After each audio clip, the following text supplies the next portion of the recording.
할렐루야. 오늘 성경 본문의 말씀은 빌립보서 4장 7절로 8절입니다.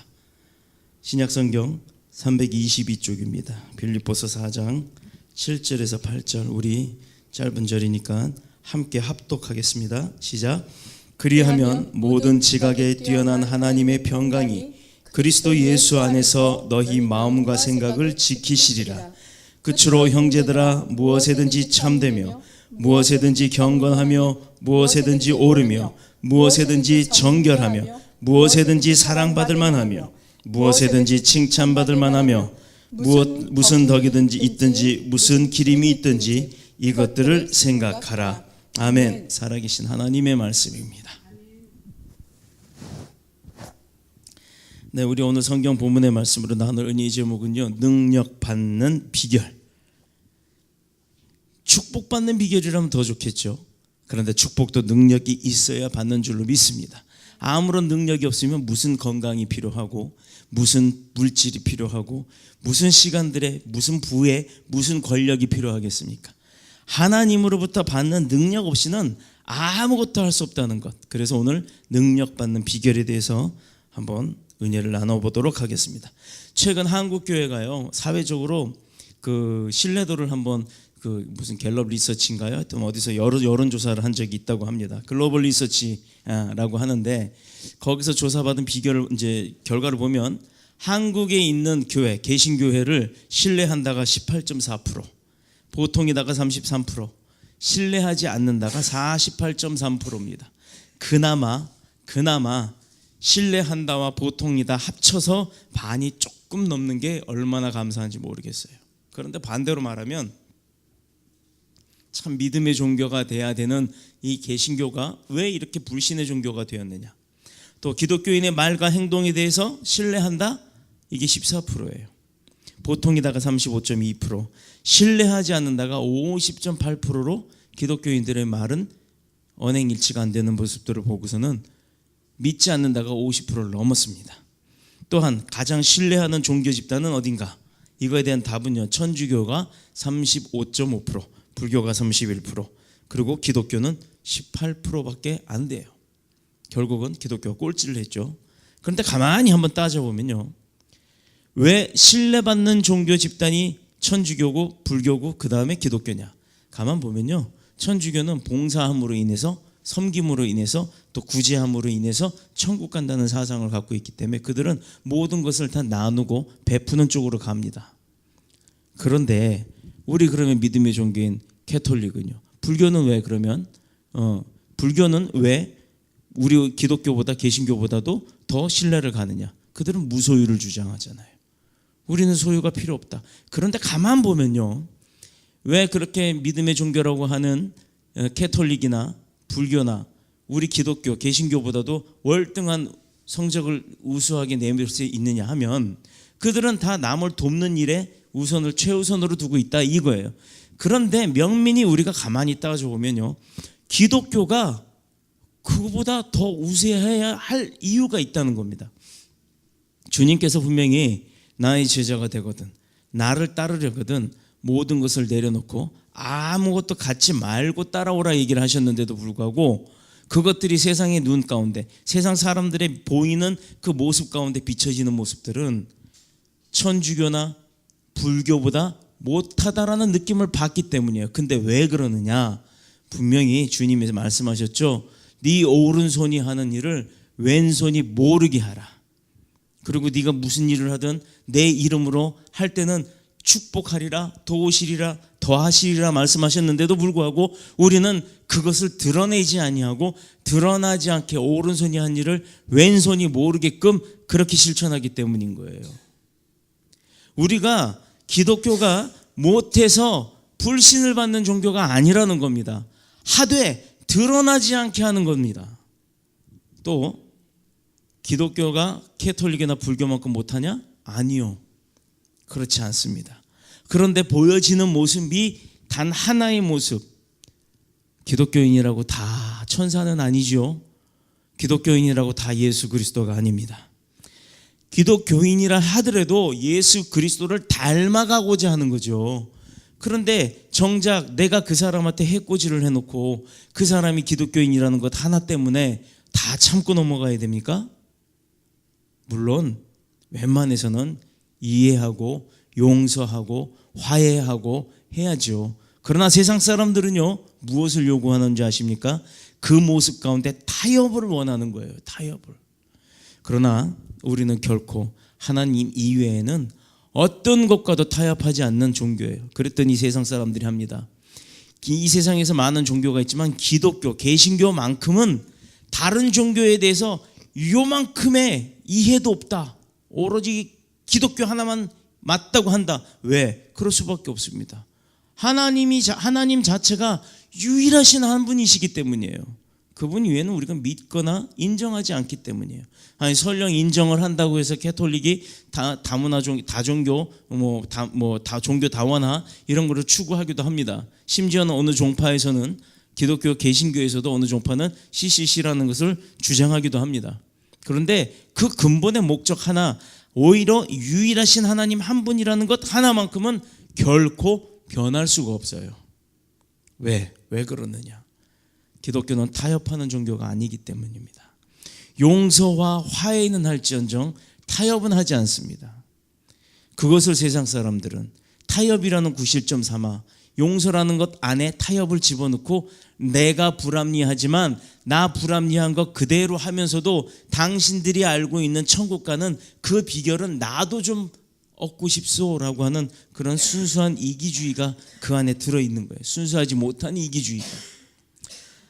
이 설문조사는요, 학력이 높으면 높을수록 교회, 기독교 교회에 대한 신뢰도가 더 떨어지는 것으로 나왔어요. 그런데 잘 보십시오. 대다수는 아니겠죠. 박사, 의사, 검사, 판사들이 논리적이기 때문에 종교적 사상은 신념에 대해서 이것을 믿음으로 보는 것이 아니라 신념으로 보고 논리적으로 분석을 합니다. 그러나 어떤 논리는 명제가 있지만 그 명제에 답은 없을 때가 많아요. 답이 없을 때가 있어요. 분명히 논리가 명제가 있어도 논리에 대한 답이 안 나올 때가 있다는 겁니다. 그건 뭘로 주장하실 겁니까? 과학도들이 과학으로 증명할 수 있는 게 이 세상의 모든 만물의 이치입니까? 못하는 거 많잖아요.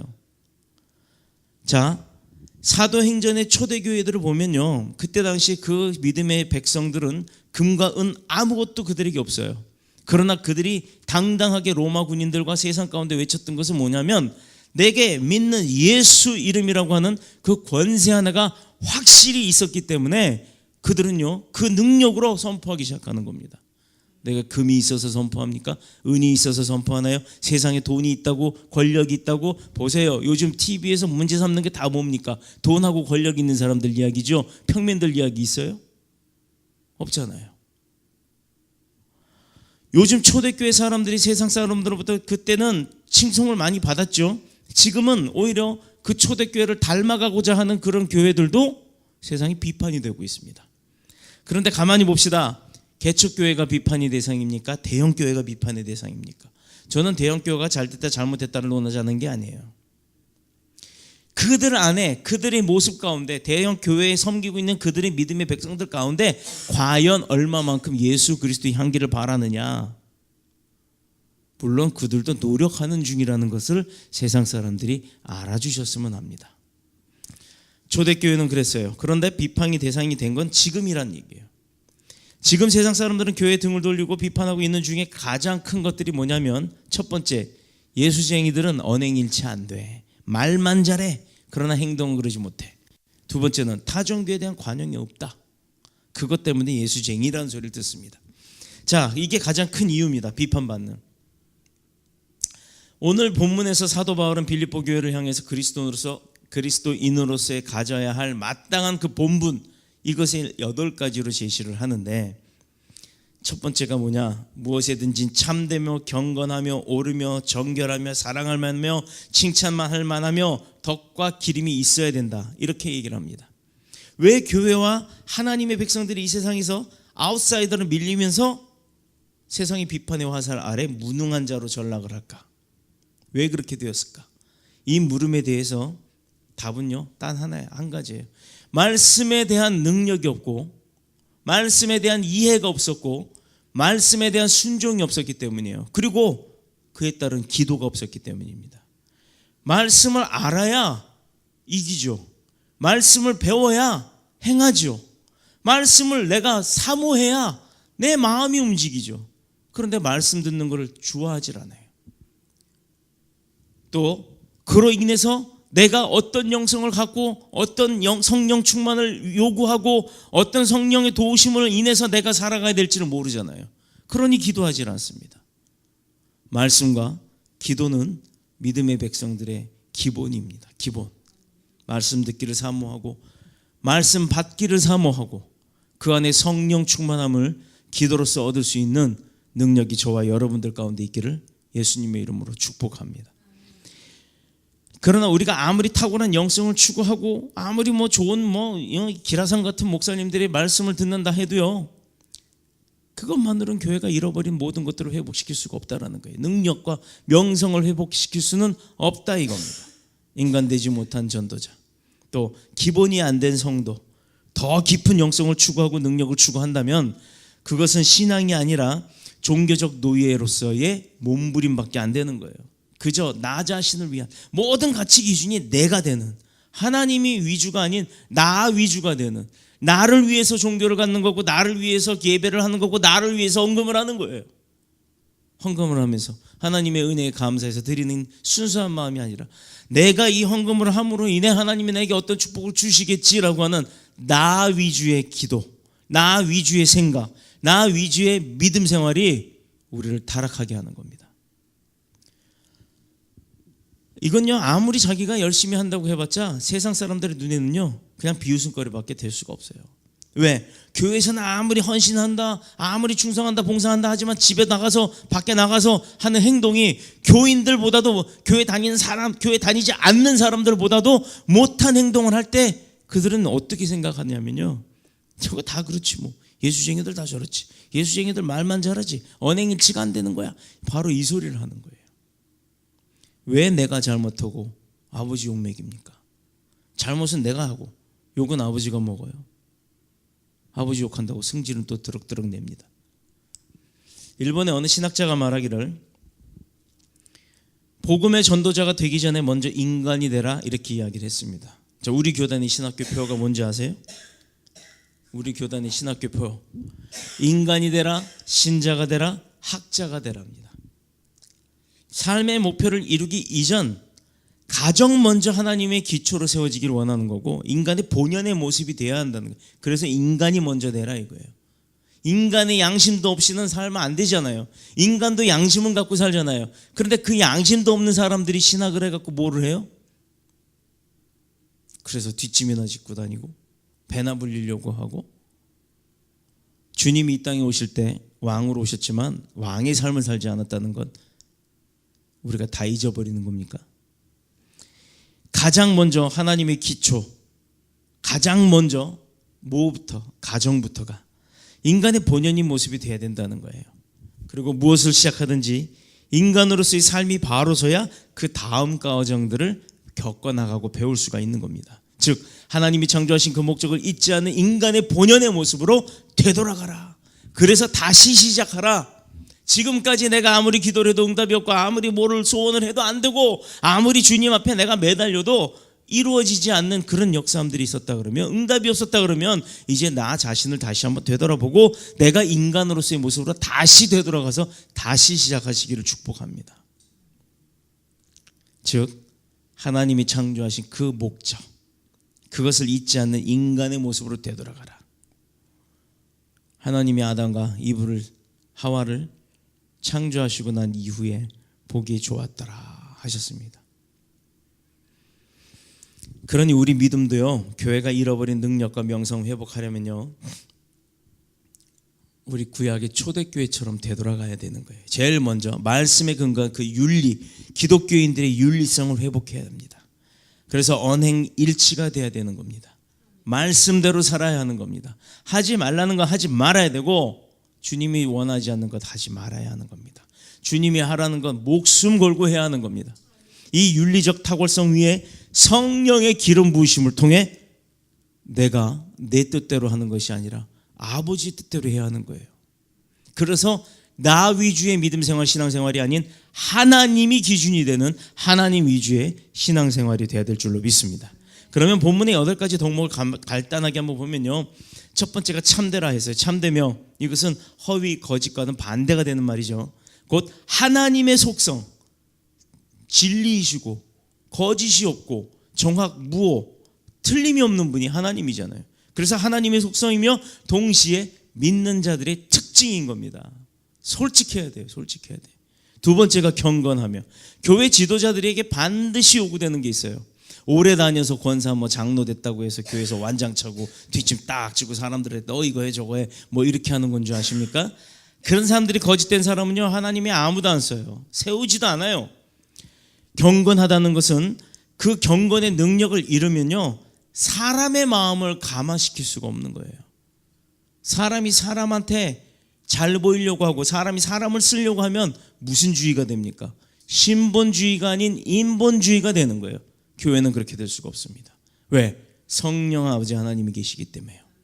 세 번째가 오르며, 하나님 앞에 인정받는 겁니다. 하나님이 부정된 사람, 잘못된 사람을 인정하는 거 봤어요? 하나님께서는 정확하고 순종하고 충성하고 복된 자, 거룩하고 경건한 자, 그리고 정직한 자, 이런 사람들을 인정하는 줄로 믿습니다. 다윗은요, 하나님의 마음에 합한 사람으로 인정을 받았어요. 사도행전 13장 22절에 나오잖아요. 네 번째가 정결하라. 도덕적인 순결을 말합니다. 율법적, 또 도덕적, 또 법률적, 우리가 지켜야 될 것들이 참 많죠. 그런데 무엇보다도 도덕적인 순결, 하나님께서 원치 않는 건 하지 않는. 자, 다섯 번째가 사랑입니다. 인격과 삶 자체가 다른 사람들이 볼 때 정말 저 사람을 보면 뭔가 달라, 저 사람만 만나면 기뻐, 희망이 생겨, 소망이 생겨, 그리고 즐거워, 행복해져 라고 하는 그런 모습들이, 사랑의 모습들이 드러나야 돼요. 그게 바로 예수 그리스도의 향기입니다. 여섯 번째가 칭찬, 정중하고 우아하고 고상하다, 그런 의미를 갖고 있는 거죠. 소망이 있는 사람은요, 부정적인 얘기 하지 않아요. 어떤 사물을 똑같이 본다 할지라도 그 사람은 거기에 희망을 가질 수 있는 이야기를 합니다. 이게 바로 크리스찬의 삶이 돼야 되는 겁니다. 일곱 번째, 덕을 가지고 살아야 돼요. 너그러움의 덕. 도덕적으로 뛰어난 것을 의미하죠. 그가 때로는 실수하는 사람들을 품을 수도 있고, 때로는 나에게 잘못한 사람도 안을 수 있는 그런 너그러운 덕이 있어야 되는 줄로 믿습니다. 여덟 번째가 기림. 도덕적으로 칭찬을 받는 것을 길이다, 그를 높이다, 이렇게 이야기를 하잖아요.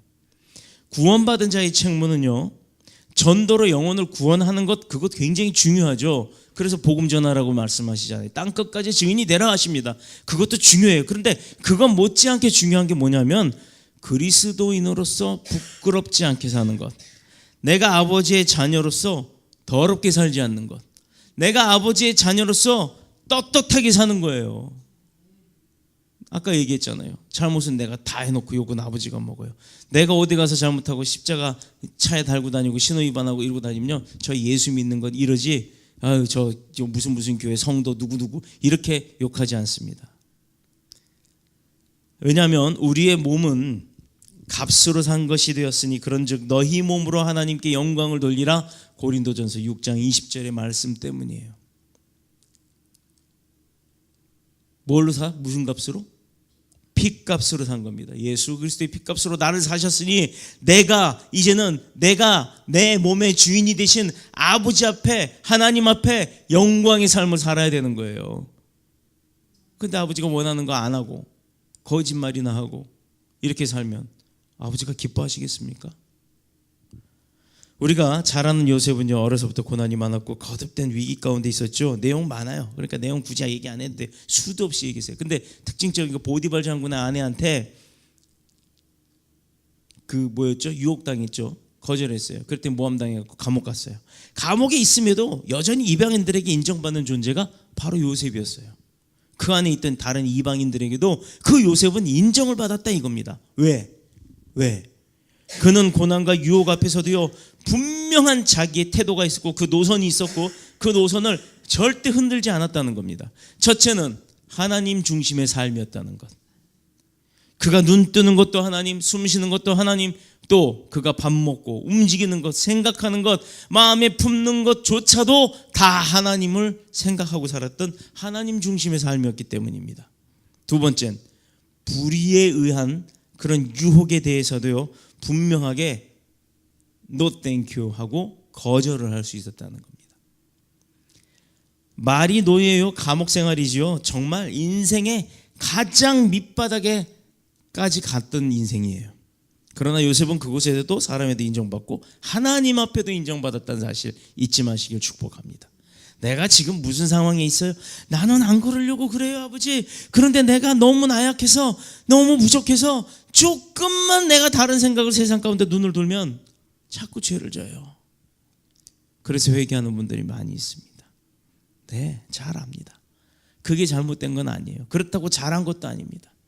그러나 내가 잘못했다라는 것을 깨닫는 순간 바로 주님 앞에 회개를 해야 된다는 게 진리라는 겁니다. 우리를 무조건적으로 사랑하시고 우리를 무조건적으로 용서하시는 분이 하나님이세요. 내가 힘들어서 안 된다고, 나약하다고, 해도 안 된다고 포기하지 마세요. 그럴 때 하나님 손 붙드는 겁니다.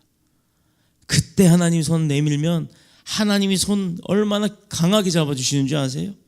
그렇게 새 힘을 얻고 그렇게 새로운 삶으로 성공하시기를 예수님의 이름으로 축복합니다.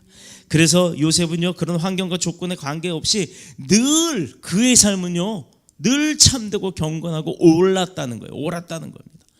정결하고 사랑스러웠고요, 또 칭찬받았고요, 덕이 있었고요, 그래서 기림이 있었어요.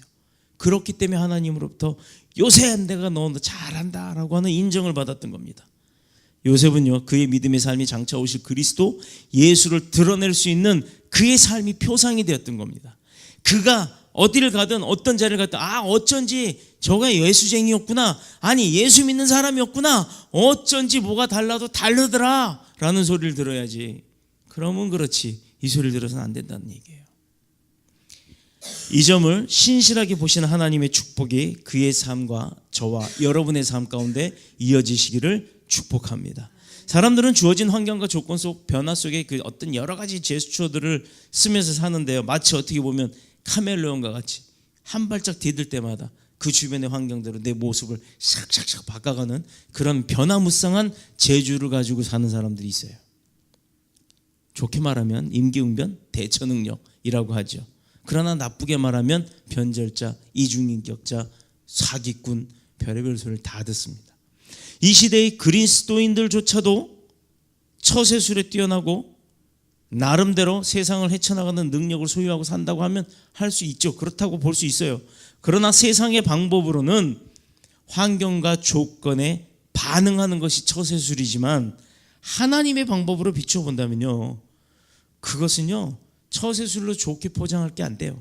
신앙과 삶이 이중적이라는 겁니다. 하나님이 기뻐하지 않는 변절자라는 거예요. 앞에서 보이는 데서 이게 외식하는 자지 뭐겠어요. 참되어야 할 곳에서 적당한 거짓말 둘러대기로 다 빠져나가고 겉으로는 경건의 모양을 가지고 있으나 이미 속 사람은 썩을 대로 썩어서 그 순결을 다 잊어버려서 그 사람이 지나갈 때마다 시체 썩는 냄새가 풍풍풍 풍겨난다면, 그래서 교회와 우리는 세상 사람들이 그 사람을 기피하게 되는 거예요. 여러분 그렇게 되고 싶으세요? 그러나 요셉은, 그 요셉의 성공 요인은 그의 신앙과 생활이 어떻게 했다? 하나의 노선으로 일치됨을 이뤘다라는 겁니다. 하나님은 요셉을 한 시대를 살리는 지도자로 세우기 위해서 참 많은 유혹과 고난과 고통, 그리고 훈련, 시련이라고 하는 그 훈련 과정을 다 겪게 했어요. 근데 요셉이 다 통과했어요. 물론 요셉의 인내함도 있었겠죠. 변절하지 않는 그의 굳건한 믿음도 있었겠죠. 그러나 하나님의 축복이 없었다면 그가 그걸 버틸 수 있었을까요? 과연? 여러분, 저와 여러분이 이 자리에 힘든 가운데도 나와서 말씀 듣고 예배드리고 찬양하고 기도하는 건요, 하나님의 은혜가 있기 때문인 줄로 믿습니다. 내가 나된 것은 나의 은혜가 아닌 하나님의 은혜로라라고 사도 바울이 고백을 했어요. 지금 저와 여러분이 함께 하나님 앞에 나와서 예배하는 이것도 하나님의 은혜인 줄로 믿고 감사하시기를 축복합니다. 요셉은 그런 환경 속에서도 하나님이 자신에게 주었던 꿈들을 결코 포기하지 않았던 겁니다. 하나님의 때, 크로노스가 아닌 하나님의 때, 내가 정한 시점이 아닌 하나님의 때, 카이로스의 때가 이루어지기를 그때까지 변절하지 않았다는 거예요. 바울은 이런 문제들을 안고 있는 빌립보 교회와 우리를 향해서 그 문제를 어떻게 해결할 거냐 하고 대안을 딱 내어놓았죠. 이게 이제 비결이에요. 곧 너희는 내게 배우고 받고 듣고 본 바를 어떻게 해라? 행하라. 빌립보 교인들은 바울을 통해서 뭘 했다? 보고 배웠습니다. 성경 말씀을 교리적으로 체계화시켰던 그 바울의 가르침. 그러나 더 중요한 가르침은요, 바울을 통하여서 듣고 본 것이라는 거예요. 듣기만 한 게 아니라 봤다라는 얘기가 나와요. 그럼 사도 바울은 어떤 사람이다? 언행일치가 됐다 안 됐다? 된 사람이다라는 얘기. 그래서 하나님이 인정하고 쓰신 겁니다. 그런데 그랬던 그 위대한 자가 나는 벌어지만도 못한 사람이요, 나가 나 된 것은 하나님의 은혜로라 라고 고백을 했다는 겁니다. 바울을 통하여 듣고 본 바 있었다는 것, 즉 빌립보 교인들 눈과 귀에 나타난 바울의 말과 행동이 하나였다라는 겁니다. 바울이 내게 배우고 받고 듣고 본 바를 행하라 이렇게 한 것은요, 바울 자신이 그 신앙생활이 결코 이중적이 아니라는 것을 당당하게 선포한 거예요. 교회 지도자들은 경건한 신앙의 모습을 보여주는 것과 동시에 또 인격적으로도 본이 돼야 되는 거예요. 그것을 보고 다른 사람들이 배워야 하기 때문입니다. 그래서 대형 교회든 작은 교회든 개척, 우리와 같은 개척 교회든 어느 교회가 됐든 하나님이 다 계시잖아요. 그래서 그 하나님 두려운 거 알고 하나님이 나를 지켜보신다는 걸 알고 그런 믿음으로 우리가 신앙생활을 해나갈 때 하나님 배반하는 이율배반적 사고들을 우리가 갖지 않게 되는 겁니다. 또한 성도들도 마찬가지예요. 교육자들의 가르침을 순종함으로 자기 자신의 신앙을 삶을 통해 드러내는 거예요. 행하지 않는 믿음은 죽은 믿음이라 말씀하셨습니다. 그러니 우리가 내 믿음이 있다고, 내가 변화가 되었고 말씀이 들어와서 내가 새 사람이 되었고 옛 사람이 없어지고 새 사람으로 변화가 되었다면, 그렇다면 그 믿음이 드러나야 되잖아요. 거들먹거리는 것이 아니라 정말로 낮은 자세로 섬김의 모습으로, 누구 하나 주지 않으려고 하는 쓰레기 하나 떨어져 있으면 남이 안 줬는데 나라고 버려? 내가 버린 것도 아닌데, 이게 아니죠. 내가 먼저 주는 거예요. 왜? 내 아버지 집 들어온 거 내가 못 보겠으니까. 겁을 없애려면요, 우리가 담력을 키워야 됩니다. 고소공포증을 없애려면요, 높은 곳에서부터 훈련을 받아야 돼요. 성도가 능력 있는 삶을 살려면요, 훈련이 당연히 필요한 겁니다. 그런데 이런 훈련은 싹 다 빠져나가고 무슨 답만 얻으려고 해. 뭐 교회가 무슨 문제집 풀어갖고 성적 얻는 곳입니까? 교회는요, 문제가 있으면요, 훈련이 따라와요. 훈련을 이겨야 그 결과가 있는 겁니다. 훈련하지 않은 군인이 그 전쟁터에 나가면 제일 먼저 뭐예요? 죽어요. 훈련 힘들게 받은 군인들은요, 전쟁 다 끝날 때까지도 멀쩡히 살아 있습니다. 그 훈련은 먼저 도덕적인 삶을 통해서 완성되어야 되는 줄로 믿습니다. 세상에서 교회와 성도들이 신뢰를 잃었다는 것, 곧 능력을 상실했다는 거예요. 세상이 감화를 주지 못하는 교회, 감화를 주지 못하는 능력자들이 아닌 성도들. 4장 12절에 보면 바울도 무수하게 많은 어려운 환경과 조건 속에서 많은 것들을 배웠음을 알 수 있어요. 즉 사도 바울도 훈련을 많이 받았다는 겁니다. 그런 사도도 훈련받았는데 저와 여러분처럼 하찮은 인생들이 뭘 그렇게 훈련을 받기 힘들다고 이리 빼고 저리 빼고 합니까? 그럴 필요가 없다는 거예요. 그렇다면 이제 보세요. 능력 받는 비결은 뭐다? 훈련 잘 받는 거다. 그러니 빠지지 마세요. 이 시대의 교회의 문제점은요, 제대로 된 훈련도 없이 급조된 교인들을 양성을 해서 세상에 내보내는 게 문제예요. 겉으로는 근엄한 척, 뭔가 학식적으로는 성경 몇 구절씩 외웠죠. 그러나 나가서 하는 행동은요, 입에선 성경을 뱉는데 몸은요, 반대 일들을 한다는 거예요. 하나님께서 귀하디 귀한 하나님의 백성들을 40년 동안 광야에서 어떻게 했다고요? 아주 혹독한 훈련을 시켰어요. 출애굽 레위기 통해서 하나님께서 이스라엘 백성에게 얼마나 자세히 가르쳤습니까? 우리 너무나도 잘 알죠. 얼마나 정성을 들여서 그들을 훈련시켰어요. 그런데 그들은 정작 그걸 불평을 해요. 하나님의 그 깊은 뜻을 알지 못하고 마침내 여리고성을 무너뜨리고 요단강을 물로 밟고 건너갑니다. 그러면 끝날 줄 알았죠. 건너가는 동시에 또 어땠어요? 또 전쟁을 치러야 합니다. 가나안 7부족을 정복하기도 하셨어요. 저는요, 지금도 훌륭한 선배 목사님들 만나면요, 그분들의 모습을 이렇게 봅니다. 물론 안 좋은 분들, 배우지 말아야 될 부분들이 있었겠죠. 그런데 좋은 부분들은 다 발췌를 하고 싶어요. 왜? 나도 그렇게 되고 싶으니까. 그렇다면 그러면서 혼자서 그분들의 좋은 점 닮으려 노력을 하는데, 성도의 능력은 훈련을 통해서 나온다고 했고요. 그 훈련을 통해 유능한 리더가 나타나는 줄로 믿습니다. 언제든지 참되고 경건하고 옳으며 정결하고 사랑스럽고 칭찬받고 덕과 기림이 있는 사람이 될 수 있도록 노력하면 그렇게 되도록 하나님께서 반드시 도우시는 줄로 믿습니다. 세상이 우리를 비난하고 등을 돌리는 그런 시대를 끝내고, 이 시대의 모든 교회들이, 우리나라 1960년대, 70년대, 80년대 대한민국의 교회들이 부흥했던 역사들이 뭐예요? 어려운 사람들에게 나눠주고 베풀었습니다. 어떻게든 그들을 위로해주고 그들에게 희망을 주고 소망을 줬습니다. 정작 힘들다 한 사람은 심지어 교회에 들여서까지도 그들을 먹여주고 재워주고까지 했어요. 근데 요즘 교회들은요, 건물에 치중하다 보니 돈만 필요로 했습니다. 이게 틀린 소리가 아니잖아요. 교회가 원래의 목적으로 되돌아가야 될 줄로 믿습니다. 우리가 모여서 드리는 이곳이 교회가 아니에요. 여러분 자체가 다 교회입니다. 이곳은 그저 우리가 모여서 예배하는 예배당일 뿐입니다. 예배당에 뭘 그렇게 투자를 합니까? 교회에 투자를 해야죠. 또 앞뒤 다 잘라놓고 교회 투자를 했다면 요 소리만 또 가지고 엉뚱한 소리 했다고 하지 마시고, 정말로 하나님 앞에 스스로가 참된 교회가 되시길, 복된 교회가 되시길, 그래서 능력 받는 교회가 되시기를 그리스도이신 예수님의 이름으로 축복합니다. 나 한 사람부터 초대교회로 돌아가야 이 세상 가운데 있는 많은 교회들이 그렇게 초대교회로 되돌아가는 줄로 믿습니다. 말로 해서가 아니라 행동으로 행하는, 그래서 산 믿음으로 주님 앞에 칭찬받고 인정받는 능력 있는 그런 교회들이 되시길 그리스도이신 예수님의 이름으로 축복합니다. 우리 찬양하겠습니다. 주의 집에 영광이 가득해